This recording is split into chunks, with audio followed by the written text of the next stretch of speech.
Good morning. This is Martha Stillwater for J&S Biblical Productions. I'm filling in for Pamela Bluewater, who is on vacation this week. In the past 8 years, J&S Biblical Productions, a non-for-profit organization, has made over 186 videos illustrating stories, people, and passages from the Bible's New and Old Testaments. Today, we have the founders of J&S in the studio to explain and illustrate the purpose of J&S, showing the importance of illustrating the written text. Welcome to J&S, Steve Edison and Jennifer Ford. Good morning. Could you start by telling us why illustrating the Bible is so important? I'll tackle that question first. First of all, most people are introduced to the Bible by a minister, a rabbi, or a priest when they're very young, and they see a man get up on a pulpit, and he puts his hands there, and he says, "Death comes unexpectedly." And this kind of shocks people. And it gives an idea that religion is something to be feared. And then we continue with a deluge of fire and brimstone. So you really are scared when you hear about God. And this isn't the way it should be. God is a loving person. What we do in J&S is illustrate the Bible stories, both the New and the Old Testament, with sometimes a humorous illustration of an act of principles on the morals of the Bible, both something that Jesus said, and we act it out so people see it. I'll give you an example. Okay, let's take an abstract idea like coveting a neighbor's wife, the 10th commandment. Okay, here's the neighbor, here's her belongings, and here is a man who's coveting her. After you see this video, I would like to begin our discussion with a basic understanding of the meaning of covet in the English language. It is to desire someone or something obsessively, wrongfully, and or without due regard for the rights or feelings of others. It is a strong emotion to be avoided. You never forget what the word coveting actually means, because this gives it to you way that you'll never forget it again. I see. I think no one will forget that definition of covet, which is not an everyday word. Give us another example of illustrating an abstract idea or text. Let's take Matthew 7, verse 6. Do not throw pearls at swine, or do not give pearls to pigs. And here we've got a couple of pig actors. We put pearls around their necks, and it illustrates that pearls are pearls of wisdom, what they represent, they're not fit for pigs. People that don't understand the Bible don't appreciate it. So here we have this, we'll show a little part of this video. Watch this.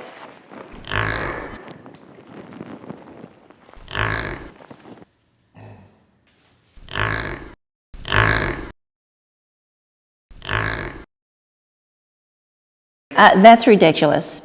Pigs don't appreciate words of wisdom or fine jewelry.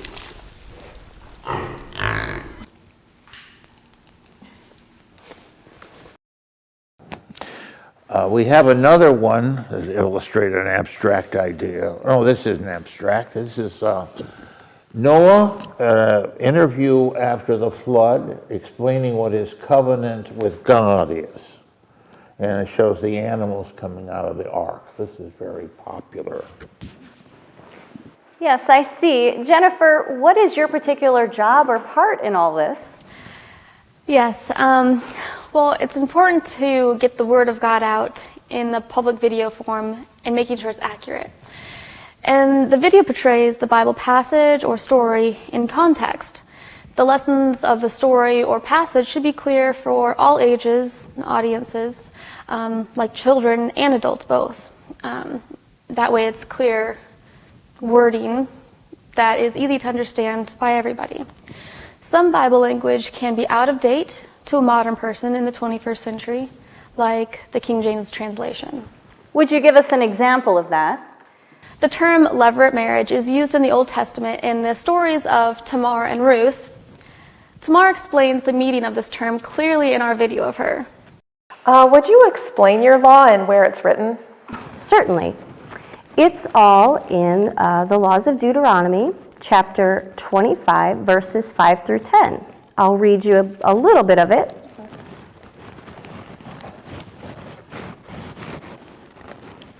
Okay. If brothers live together and one of them dies without having a son, the dead man's wife must not go outside the family and marry a stranger. Instead, her brother-in-law should go to her and take her as his wife. He will then consummate the marriage according to the brother-in-law's duty. This is considered a levirate marriage, which assigns responsibility to the husband's brother, or in our case, Boaz. I see. What else is important to you?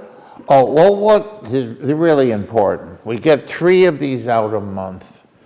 It shows we're getting the gospel or the word of God out to the public in an illustrated way. So it shows the meaning of the scriptures in a visual form. So we're sort of taking on the role of volunteer disciples. We have to be accurate in the meaning of the scriptures. That's where I start working on editing the scripts before they go on the air. Some of the stories need a commentary to explain what the story is about, especially the parables, which can be hard to understand for some people. The story of Jesus walking across the Sea of Galilee is an example of that. The sea represents the stormy world, and Jesus is in command of all the elements. In the story, he rescues the Apostle Peter from drowning when he falls out on the fishing boat, which represents the church. And this is what Jesus does in real life, rescues people from drowning. Wow, that's really impressive. And the meaning or lesson from the passage or story must be unbiased. That's true, because we have to consult many theologians and historians and write a commentary so that the 21st century people can understand the interpretations of the passage. So we want to make sure that what we talk about is what's generally meant by the Bible writer. Is there anything else you'd like to add? When we're finished, I look at the 2 of us to be in total agreement with the script, because when we put this out on the air, it's got to be accurate. So if we're not in agreement, we keep working on it until we are in agreement. Of course, it goes out to the public. That's incredible. You are both doing such a wonderful job. Thank you. We take the pride in getting the word of God out. Wait, you forgot about my role as Oh, yes. receptionist, readiness, Bertha Sedgwick. Jermaine, as Bertha Sedgway, acts as a foil or a contrast to the Bible guest that we have on the set. It maybe gives an opposite viewpoint to what's in the Bible. So she takes the part of a attack to the guest and then gives why there's something wrong with what the guest says. And we have many illustrations of that. Yes, so my favorite is when I attack the actor for saying the wrong thing and I get to insult them. And then I have some examples here. Camel going through the eye of the needle. And they all think they're going to make it to heaven because they're big and important, but they won't make it. Well, who are you, the official gatekeeper? No, I'm just someone with common sense. And if you can afford to spend $9,120 on a steel gold coffin casket, then you are one of those people that Jesus was talking about when he wrote about the camel through the eye of the needle. And he will specifically keep your father out of heaven. Emily, she's right. Just bury your father in a simple pine casket. There's no embarrassment or shame in having an inexpensive burial. Who's that? And then envy rots the bones. So? So you're a slut. with your mind stuck in your own personal advantage. You're also in violation of Galatians 5:21. Jealousy, drunkenness, partying, and all other things like that. And I have warned you, as I've warned you before, if you keep doing these kinds of things, you will not inherit God's kingdom. So who are you, some type of Puritan Bible prosecutor? Could be. I just read you what Paul said on behalf of Jesus. Thank you very much, Steve and Jennifer, founders of J&S Biblical Productions, for showing us the sincerity of the work you do in producing biblical videos. And thank you, Shemaine, for bringing to use of the Socrates-Plato system of criticism.